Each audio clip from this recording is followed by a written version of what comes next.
Hey, let's welcome to the latest episode, and I'm not counting, but I think it's 33, magical double three. There you go, line up the threes, mate. Flash new gear too, do you? Yeah, you paid for it. You paid for it. Yeah, I'm trying to always improving. Only the mediocre are the best. Yes. And I want us to have the best audio, the best video, with the best auctioneer, and possibly one of, I'm trying to get up there. Stop talking shit. Let's talk real estate. Cut to the chase. So today we're talking why auction in this market, right? Because the headline says auction are not working. You go on the Buffer & Thompson website on a Friday and look, good agency, but hey, look, there's a lot of depression there. Passed in. And look, it is what it is. But there is a reason why you still do auction. And of course, people are going to say, yeah, but he's an auctioneer and he's got a mentor as an auctioneer. They're going to say that. No. We're doing pretty well at the moment, but we've got a system.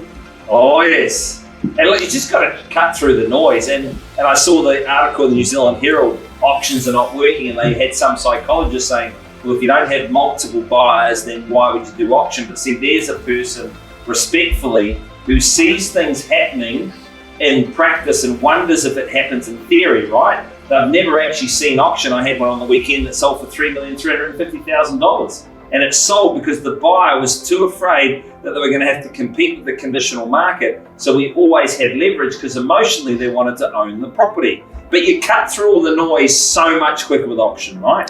You do, and for me, remember we had a conversation 2 weeks ago. I was like, okay, well, I'm getting a lot of pushbacks. My team are getting a lot of pushbacks. So how to get around that? Yeah. So now this is our position myself. I'm having a meeting, an appraisal, listing presentation, whatever you want to call it, with the vendor. And this is our position myself. I say, Mr. Vendor, the reason why I still do auction, believe it or not, is not to sell on the night of auction. And then I sort of shut up for a second and see their face go like, what do you mean? And I say, hey, look, that's exactly the expression I wanted to see in your face. You say, what do you mean by that? Look, I'm optimistic. I want to sell the property under the hammer. Don't get me wrong. At the moment, we've got a success rate of about 45%. So we're still really good. It is good, isn't it, Davis? Cash unconditional. But here is the thing.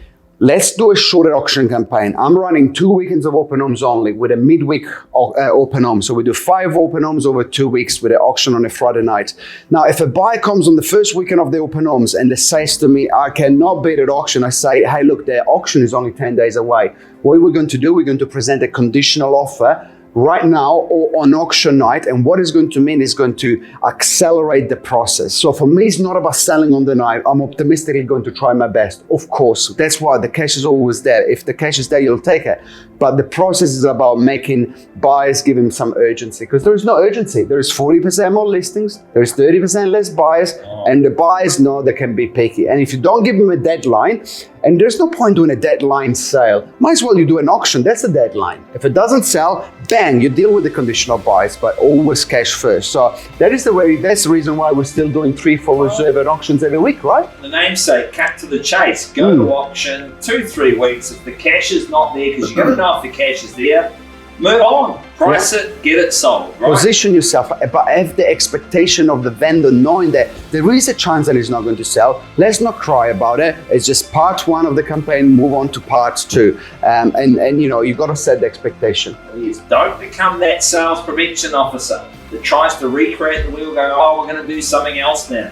It's been around for 2,000 years. It's going absolutely nowhere. Be brave. If you know what you're doing, auction is still the way to do it. And if you don't know what to do, just give us a call. Happy to give you a couple of tips or a training session. Hey, Davis.